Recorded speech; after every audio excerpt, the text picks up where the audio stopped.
Tess of the Durbeyfields by Thomas Hardy. Read by Adrian Pretzelis. Chapter 49. The appeal duly found its way to the breakfast table of the quiet vicarage to the westward, in that valley where the air is so soft and the soil so rich that the effort of growth requires but superficial aid by comparison with the tillage at Flintcomb Ash, and where, to Tess, the human world seemed so different, though it was much the same. It was purely for security that she had been requested by Angel to send her communications through his father, whom he kept pretty well informed of his changing addresses in the country he had gone to exploit for himself, with a heavy heart. "Now," said old Mr Clare to his wife when he had read the envelope, "if Angel proposes leaving Rio for a visit home at the end of next month, as he told us he hoped to do, I hope this may hasten his plans, for I believe it to be from his wife." He breathed deeply at the thought of her, and the letter was redirected to be promptly sent on to Angel. "Dear fellow, I hope he will get home safely," murmured Mrs Clare. "To my dying day I shall feel that he has been ill-used. You should have sent him to Cambridge, in spite of his want of faith, and given him the same chance the other boys had. He would have grown out of it under proper influence, and perhaps would have taken orders after all. Church or no church, it would have been fairer to him." This was the only wail with which Mrs Clare ever disturbed her husband's peace in respect to their sons, and she did not vent this often, for she was as considerate as she was devout, and knew that his mind too was troubled by doubts as to his justice in this matter. Only too often had she heard him lying awake at night, stifling sighs for Angel with prayers. But the uncompromising evangelical did not even now hold that he would have been justified in giving his son, an unbeliever, the same academic advantages that he had given the two others, when it was possible, if not probable, that those very advantages might have been used to decry the doctrines which he had made it his life's mission desire to propagate, and the mission of his ordained sons likewise. To put with one hand a pedestal under the feet of the two faithful ones, and with the other to exalt the unfaithful by the same artificial means, he deemed to be alike inconsistent with his convictions, his position, and his hopes. Nevertheless, he loved his misnamed Angel, and in secret mourned over this treatment of him, as Abraham might have mourned over the doomed Isaac while they went up the hill together. His silent, self-generated regrets were far bitterer than the reproaches which his wife rendered audible. They blamed themselves for this unlucky marriage. If Angel had never been destined for a farmer, he would never have been thrown with agricultural girls. They did not distinctly know what had separated him and his wife, nor the date on which the separation had taken place. At first they supposed it must be something of the nature of a serious aversion, but in his later letters he occasionally alluded to the intention of coming home to fetch her, from which expressions they hoped the division might not owe its origin to anything so hopelessly permanent as that. He had told them that she was with her relatives, and in their doubts they had decided not to intrude into a situation which they knew no way of bettering. The eyes for which Tess's letter was intended were gazing at this time on a limitless expanse of country from the back of a mule which was bearing him from the interior of the South American continent towards the coast. His experiences of this strange land had been sad. The severe illness from which he had suffered shortly after his arrival had never wholly left him, and he had by degrees almost decided to relinquish his hope of farming here, though, as long as the bare possibility existed of his remaining, he kept this change of view a secret from his parents. The crowds of agricultural labourers who had come out to the country in his wake, dazzled by representations of easy independence, had suffered, died, and wasted away. He would see mothers from English farms trudging along with their infants in their arms, when the child would be stricken with fever and would die. The mother would pause to dig a hole in the loose earth with her bare hands, would bury the babe therein with the same natural grave tools, shed one tear, and again trudge on. Angel's original intention had not been emigration to Brazil, but a northern or eastern farm in his own country. He had come to this place in a fit of desperation, the Brazil movement among the English agriculturalists having by chance coincided with his desire to escape from his past existence. During this time of absence he had mentally aged a dozen years. What arrested him now as of value in life was less its beauty than its pathos. Having long discredited the old systems of mysticism, he now began to discredit the old appraisements of morality. He thought they wanted readjusting. Who was the moral man? Still, more pertinently, who was the moral woman? The beauty or ugliness of a character lay not only in its achievements, but in its aims and impulses. Its true history lay not among things done, but among things willed. How, then, about Tess? Viewing her in these lights, a regret for his hasty judgment began to oppress him. Did he reject her eternally, or did he not? He could no longer say that he would always reject her, and not to say that was in spirit to accept her now. This growing fondness for her memory coincided in point of time with her residence at Flintcomb Ash, but it was before she had found herself at liberty to trouble him with a word about her circumstances or her feelings. He was greatly perplexed, and in his perplexity as to her motives in withholding intelligence he did not inquire. Thus her silence of docility was misinterpreted. How much it really said, if he had understood, that she adhered with literal exactness to orders which he had given and forgotten; that despite her natural fearlessness she asserted no rights, admitted his judgment to be in every respect the true one, and bent her head dumbly thereto. In the before-mentioned journey by mules through the interior of the country, another man rode beside him. Angel's companion was also an Englishman, bent on the same errand, though he came from another part of the island. They were both in a state of mental depression, and they spoke of home affairs. Confidence begat confidence.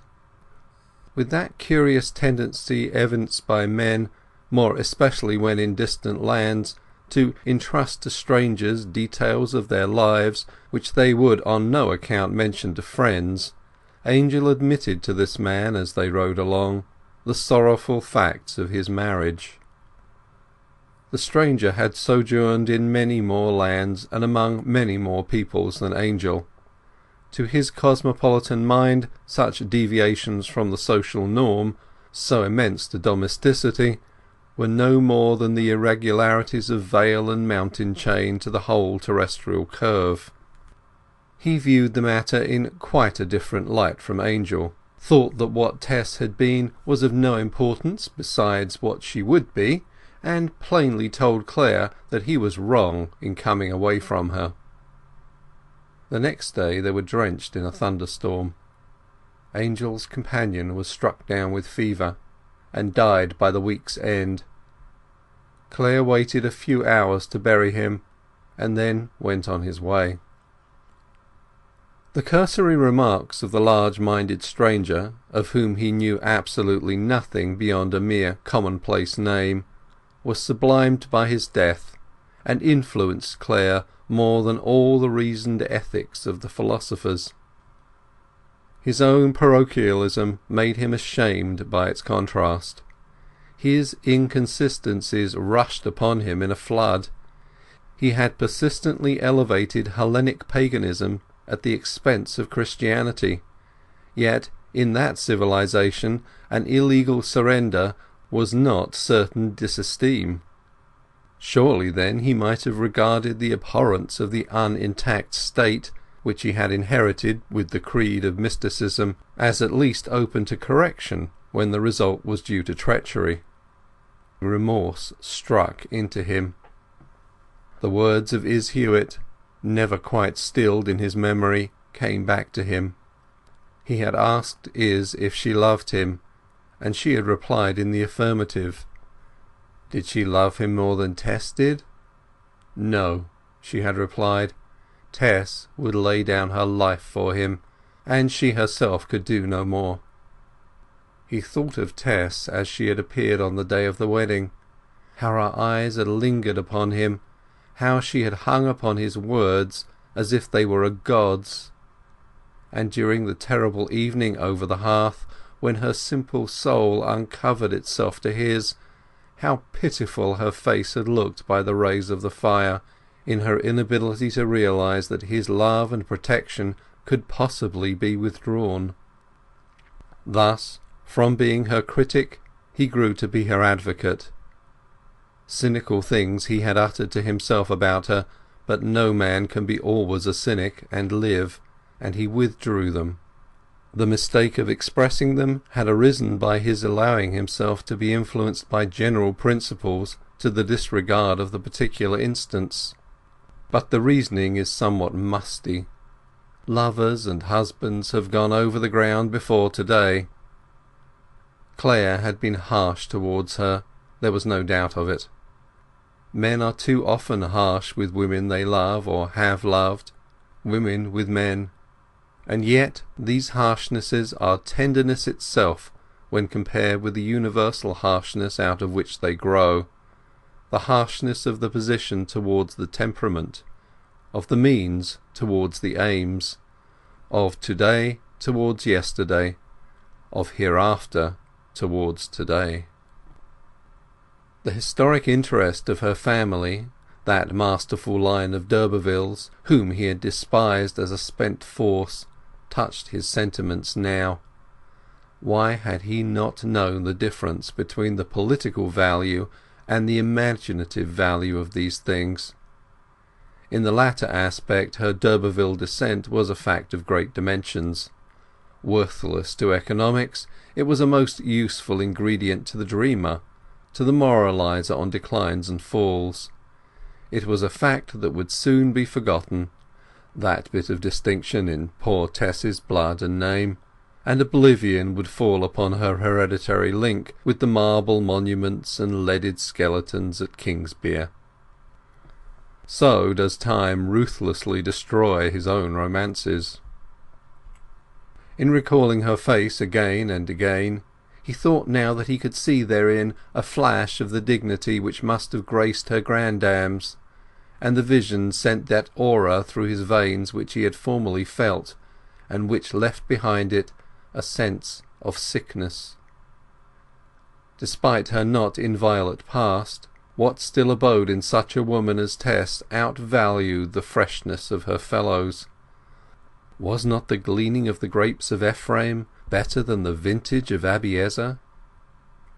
So spoke love renascent, preparing the way for Tess's devoted outpouring, which was then just being forwarded to him by his father, though owing to his distance inland it was to be a long time in reaching him. Meanwhile the writer's expectation that Clare would come in response to the entreaty was alternately great and small. What lessened it was that the facts of her life which had led to the parting had not changed, could never change, and that if her presence had not attenuated them, her absence could not. Nevertheless she addressed her mind to the tender question of what she could do to please him best if he should arrive. Sighs were expended on the wish that she had taken more notice of the tunes he played on his harp, that she had inquired more curiously of him which were his favourite ballads among those the country girls sang. She indirectly inquired of Amby Seedling, who had followed Liz from Talbothays, and by chance Amby remembered that amongst the snatches of melody in which they had indulged at the dairyman's to induce the cows to let down their milk, Clare had seemed to like Cupid's Gardens, I Have Parks, I Have Hounds, and The Break o' the Day, and had not seemed to care for The Tailor's Breeches and Such a Beauty I Did Grow, excellent ditties as they were. To perfect the ballads was now her whimsical desire. She practised them privately at odd moments, especially The Break o' the Day. Arise, arise, arise, and pick your love a posy, all o' the sweetest flowers that in the garden grow. The turtle doves and small birds in every bough a building, so early in the Maytime, at the break o' the day. It would have melted the heart of stone to hear her singing these ditties whenever she worked apart from the rest of the girls in this cold, dry time, the tears running down her cheeks all the while at the thought that perhaps he would not, after all, come to hear her, and the simple, silly words of the songs resounding in painful mockery of the aching heart of the singer. Tess was so wrapped up in this fanciful dream that she seemed not to know how the season was advancing, that the days had lengthened, that Lady Day was at hand, and would soon be followed by Old Lady Day, the end of her term here. But before the quarter day had quite come, something happened which made Tess think of far different matters. She was at her lodging, as usual, one evening, sitting in the downstairs room with the rest of the family, when somebody knocked at the door and inquired for Tess. Through the doorway she saw against the declining light a figure with the height of a woman and the breadth of a child, a tall, thin, girlish creature, whom she did not recognize in the twilight till the girl said, "Tess." "What? Is it 'Liza Lu?" asked Tess in startled accents. Her sister, whom a little over a year ago she had left at home as a child, had sprung up by a sudden shoot to a form of this presentation, of which as yet Lu seemed herself scarce able to understand the meaning. Her thin legs, visible below her once long frock, now short by her growing, and her uncomfortable hands and arms revealed her youth and inexperience. "Yes, I have been traipsing about all day, Tess," said Lu with unemotional gravity, "a-trying to find 'ee, and I'm very tired." "What is the matter at home?" "Mother is took very bad, and the doctor says she's dying, and his father is not very well neither, and says 'tis wrong for a man of such high family as his to slave and drave at common labouring work, and we don't know what to do." Tess stood in reverie a long time before she thought of asking 'Liza Lu to come in and sit down. When she had done so, and 'Liza Lu was having some tea, she came to a decision. It was imperative that she should go home. Her agreement did not end till Old Lady Day, the 6th of April, but as the interval there too was not a long one, she resolved to run the risk of starting at once. To go that night would be a gain of 12 hours, but her sister was too tired to undertake such a distance till the morrow. Tess ran down to where Marian and Izz lived, informed them of what had happened, and begged them to make the best of her case with the farmer. Returning, she got Lu a supper, and after that, having tucked the younger up into her own bed, packed up as many of her belongings as would go into a withy basket, and started, directing Lu to follow her the next morning. End of chapter 49.